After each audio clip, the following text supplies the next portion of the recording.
I just want to report our data, how we can predict frontotemporal lobar degeneration based on meta-analysis, pattern classification, and multimodal imaging. Actually, I want to extend the view also to dementia syndromes, so including Alzheimer's disease as well. First, I should also tell something about my background. So I'm a psychiatrist and research clinician working in Leipzig at the University Hospital. There I see the patients, and additionally working in the Max Planck Institute for Human Cognitive and Brain Research, where we validate the data. So first I want to start with the rationale of our studies or of the project or concept. Then I want to present you how we can identify prototypical networks associated with dementia syndromes with meta-analyses. But the most important point, of course, is how we can diagnose patients individually. So I want to go further the step from group studies to individual subjects. And finally, I want to conclude what we can expect for the future, maybe from these methods. So what about the rationale?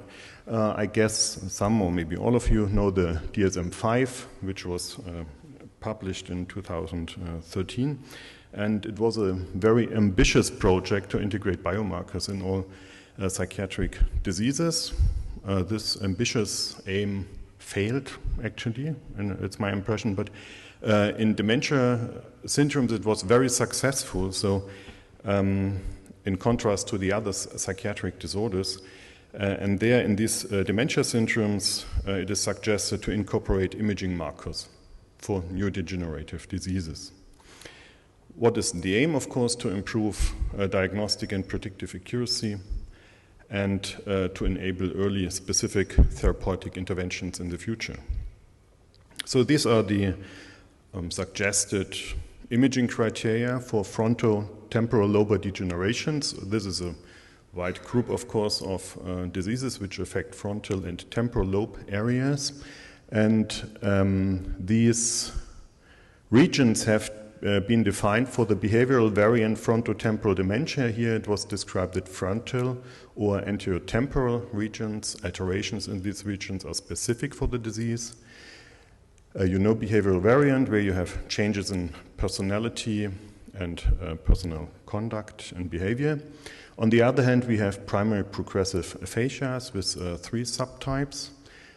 First, the non-fluent agrammatic variant, which is characterized by non-fluent aphasia with agrammatic errors and problems in syntactic processing. And there, very ambitiously, left posterior frontal insular regions had been suggested to be characteristic for the disease. On the other hand, we have semantic dementia, which is characterized by semantic changes, losses of concepts, people which do not know what a car means, for instance, that I can drive the car and can carry something with the car. And there they defined anteriotemporal regions, and finally the other third form of primary progressive aphasia is logopenic variant. That's variant related tightly to Alzheimer's disease, so histopathological changes like in Alzheimer's disease, so it's not part actually of the frontotemporal lobar degeneration spectrum. And here, left posterior parasylvian or parietal changes had been suggested. So you have in the diagnostic criteria suggested very specific changes. What is remarkable is that for frontotemporal lobar degeneration, there was not a separation between MRI, FDG PET, or perfusion, so one expects changes in these areas in all these different methods, imaging methods. The situation is actually different for Alzheimer's disease. There we have different biomarkers suggested for atrophy as measured with magnetic resonance imaging, structural MRI, which appear in hippocampal, entorhinal cortex, and amygdala. And on the other hand, changes in metabolism as measured with FDG PET, so glucose metabolism, changes in temporal parietal regions, and of course, as already mentioned, changes in amyloid plaque load, which are specific for Alzheimer's disease. So we have a different situation for Alzheimer's disease. You have a differentiation between methods for regions. In frontotemporal lobar degeneration, they are not separated. Okay, how can we validate these suggested biomarkers? We have conducted meta-analysis first to identify disease-specific networks. On the other hand, we have conducted imaging studies in our own patient cohorts where we investigated FTLD and Alzheimer's disease patients, and we used pattern classification to predict the diagnosis in these patients. So what about the meta-analysis? What are you doing in these meta-analysis? Maybe you know these meta-analyses where you calculate effect sizes, if you look, for instance, for treatment effects or group differences in serum markers or in psychological markers. For imaging studies, there is another method that it's called anatomical likelihood estimate mapping. So you just go to PubMed or Medline, like for all other meta-analysis, you extract relevant studies where they compared patients with healthy subjects like, I don't know, Alzheimer's disease patients, FTLD patients.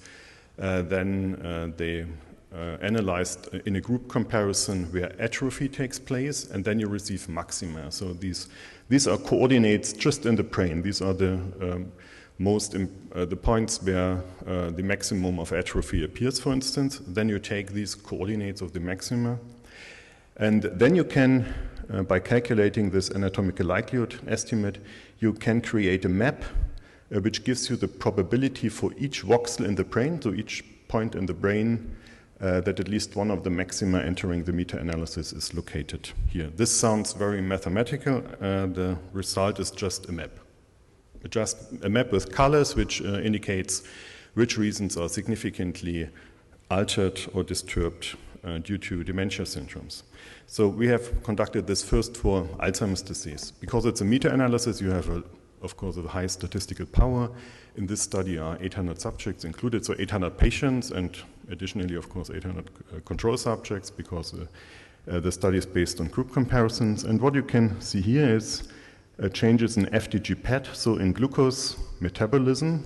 This is especially shown here in the parietal region, in the medial parietal region, and in the lateral parietal region. So this is in agreement with this suggested temporoparietal pattern, as I have shown you before, as a specific biomarker for Alzheimer's disease. On the other hand, perfusion changes are almost exactly in the same regions happen, so in the parietal cortex, so precuneus, which is also specific for Alzheimer's disease. For MRI, which measures atrophy, structural changes, you see here changes in the amygdala and hippocampus, though this is also in agreement with the suggested specific biomarkers. So this study validates and confirms that these biomarkers are valid for Alzheimer's disease. On the other hand, these frontotemporal lobar degeneration syndromes, here we have included 800 patients as well and controls, 800 controls. And these are the data for behavioral variant frontotemporal dementia, which is characterized by the behavioral changes. And here you see particularly in frontomedian areas changes in the anterior insula and in the thalamus. And these are regions here in the frontomedian cortex which are tightly related to emotion processing, to mentalizing, theory of mind, to predict behavior in other persons, so to social cognition actually, and these guys are also impaired in these cognitive functions. We have repeated this meta-analysis later on, and here you see in red MRI changes, so atrophy, and in blue FDG PET changes, hypometabolism. In some, you see a replication of the data shown here, where we have pooled MRI and FDG PET data. Again, frontomedian cortex, anterior insula, and additionally the basal ganglia. What is interesting here is that you see a dissociation between FDG PET data and MRI data. So one might think that there are different regions involved in atrophy changes and in metabolic changes. Additionally, we have conducted this analysis for all the other aphasia syndromes. I just summarized the data. I mean, it's, I guess, complicated to recognize for you where the changes are. So this is semantic dementia, MRI atrophy, FDG PET, hypometabolism. You find here in anterior temporal regions changes. For progressive non-fluent aphasia, MRI here, PET in this row, and you see here in the left frontoparietal regions changes. This is also in agreement with these suggested biomarkers in the literature.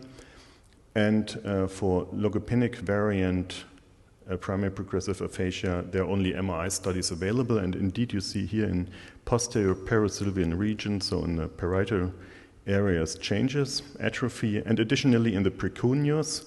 This is quite interesting because, as already discussed before, these persons are characterized by Alzheimer's histopathology, so you have comparable changes. And interestingly, here again you find a regional dissociation between FDG PET and MRI. So what about the specificity? I mean, it's interesting to see specific findings for each of the dementia syndromes, but we have to compare, of course, the different dementia syndromes to know whether it's really specific for the disease. So we have done a conjunction analysis, so plotting the changes for all primary progressive aphasia syndromes in one brain, and they are really dissociated. You have for each aphasia syndrome a different neural correlate concerning atrophy. On the other hand, there's also a dissociation to behavioral variant frontotemporal dementia, as shown here in red. And if you plot it together with Alzheimer's disease, you see only here in the amygdala, anterior hippocampus, atrophy in semantic dementia and Alzheimer's dementia. In all other diseases, you have a total separation, regional separation of the changes in the brain. So this is a good validation that imaging criteria are specific for the syndromes and can good dissociate between the syndromes. So now I have discussed group studies.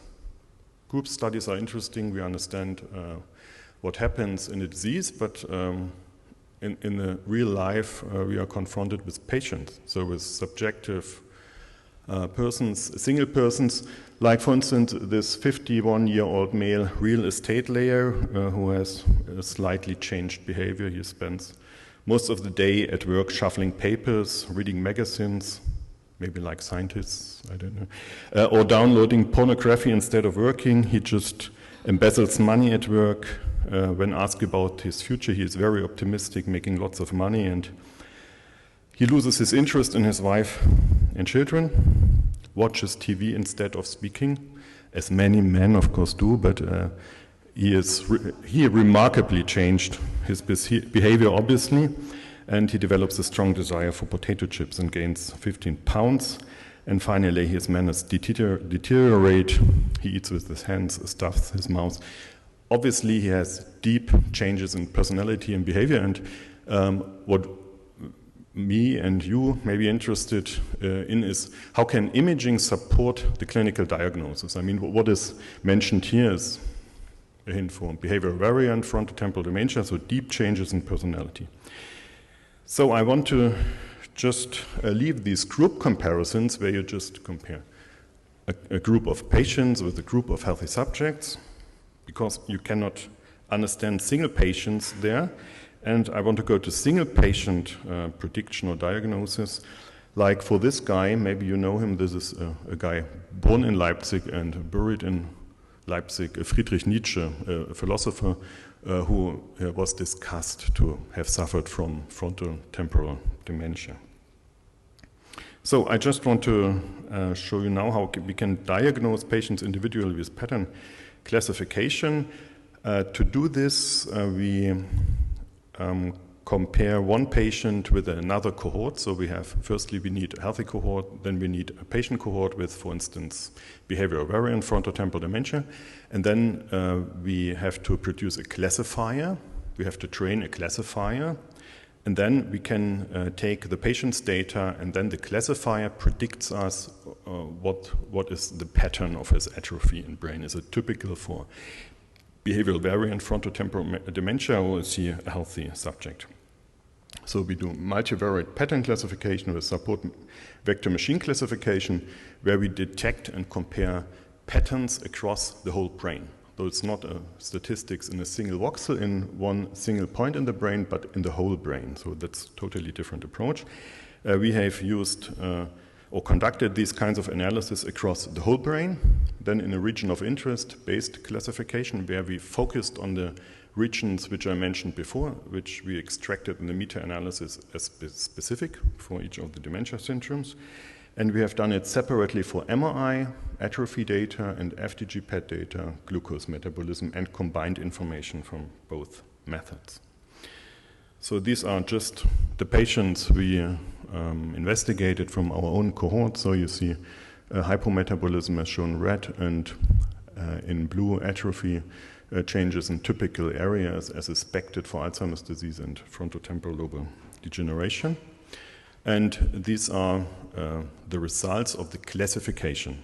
So we wanted to classify each of these subjects, whether he is belonging to a disease cohort or to a healthy cohort. And these are the results for the classification. Here we have used 3 training cohorts, so Alzheimer's patients, FTLD patients, and controls. So the accuracy for classification chance level is 30%. So if it would be 30%, then the classificator wouldn't work. And so we have, of course, to be higher than 30%. And as you can see here, in a whole brain classification, you get roughly a 70% classification accuracy. Classification accuracy means that the patient is correctly classified as patient, and the control is correctly classified as control.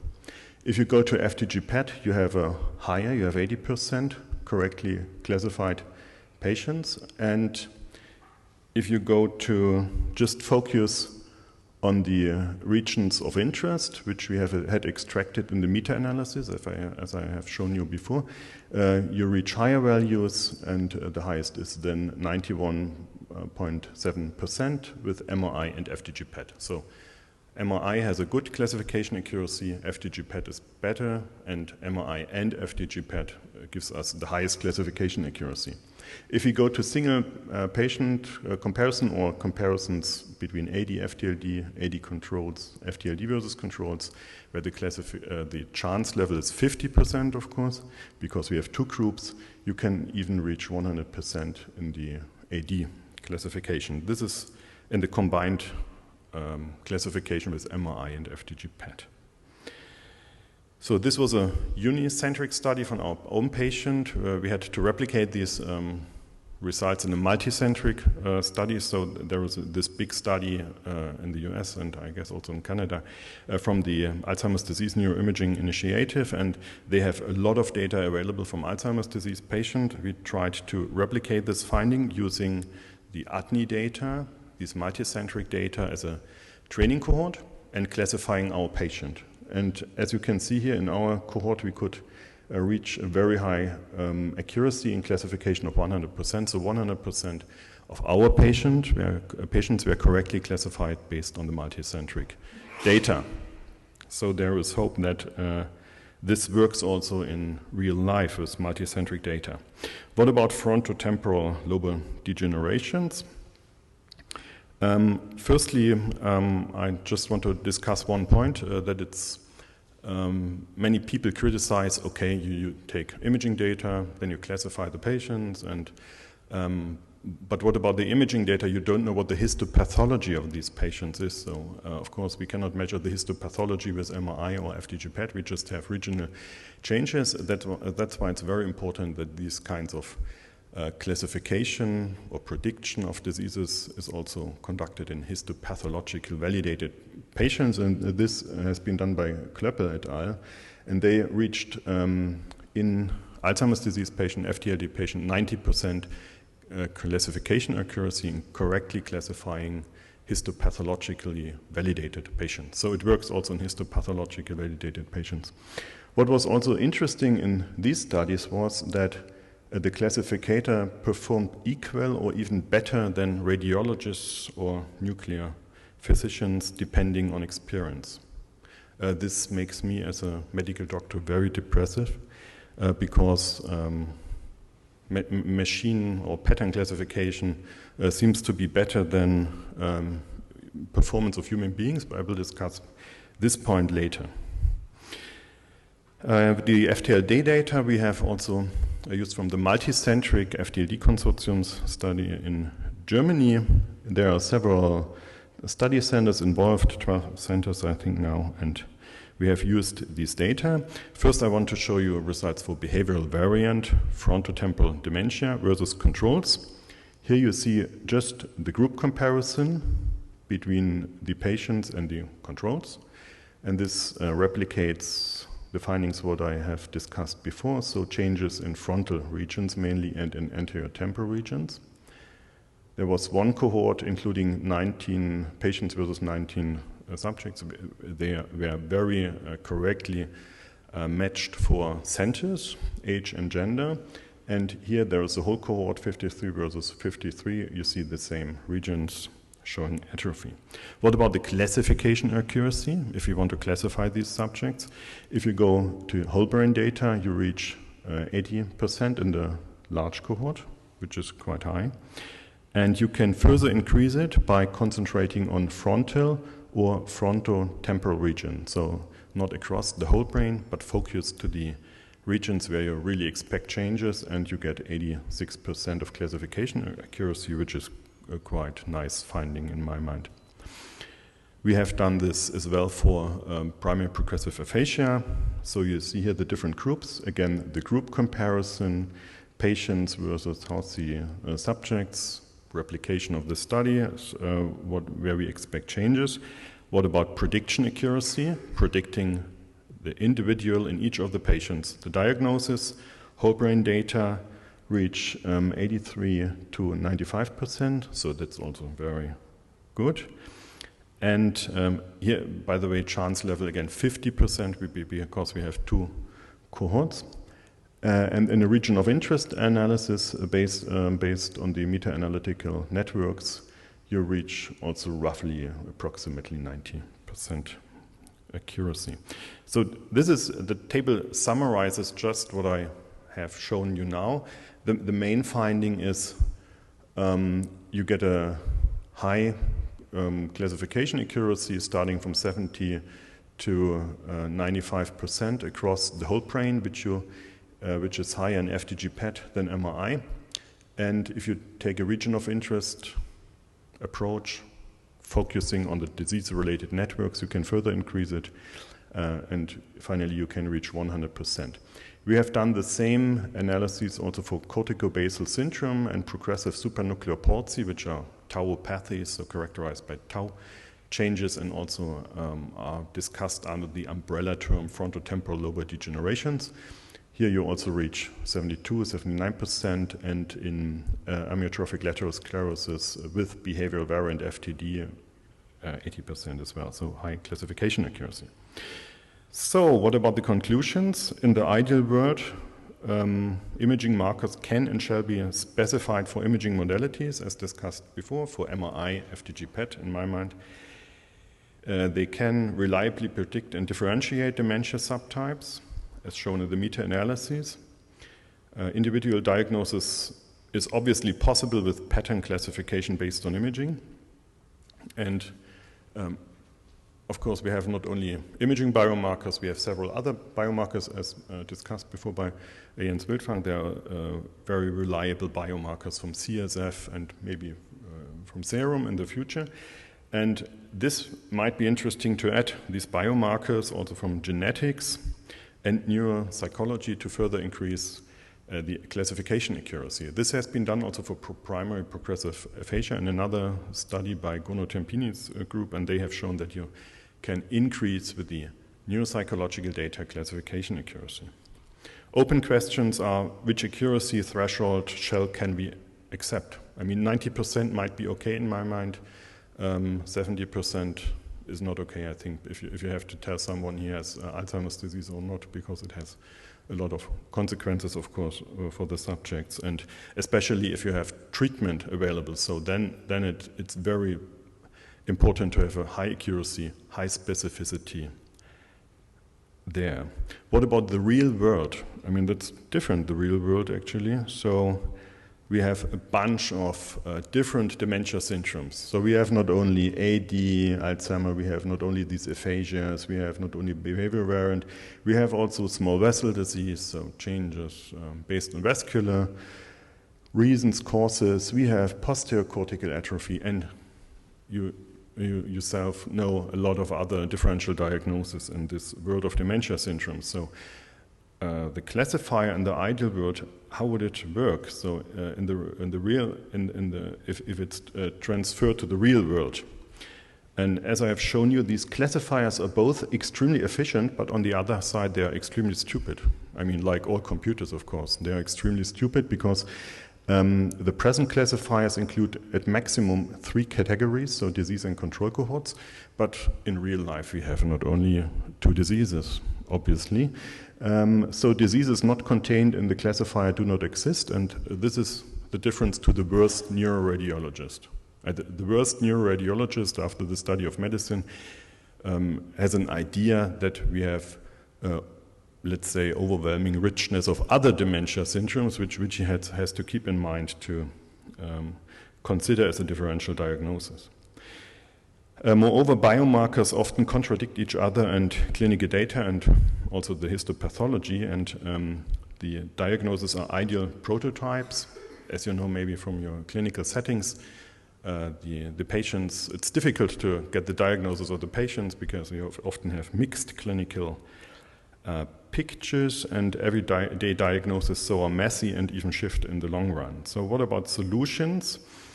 In my mind, training cohorts for the classifier shall contain as much diseases, subjects, biomarkers as possible, and data sets, training data sets shall incorporate dynamic disease models to enable therapy validation with biomarkers, so which is discussed now in the literature under the term proteinopathies, where you have, which are actually transmitted diseases from neuron to neuron and explain the disease progression. So individual diagnosis is our aim. What we need is the divine classificator, yeah, which contains a lot of patients, a lot of diagnoses. My suggestion is to use these meta-analyses, which are already published in the literature, to characterize the prototypical areas. And then these patients cohorts, which are also online available, like the ADNI data set, or there are also other studies, GenFI cohort, so genetical FTLD cohort. And then try individual diagnosis with pattern recognition based on imaging data, PET, MRI, genetics, and additionally, of course, serum markers, CSF, and behavioral data. And finally, what I think is a concept in the next 5 years, you give your MRI data set or FDG PET data set to someone, to a company or so. They analyze it using all these classifiers, and then you get the information that this guy has 20-30% probability of 80% of progressive aphasia, for instance, yeah, or 20% of small vessel disease. So you get a pattern information, and still you need the doctor to interpret these findings or to transmit this information to the patient, and to find, of course, a decision whether he has to be treated or not, or shall be treated. Okay, thanks a lot for your attention, and especially at this late time of the day.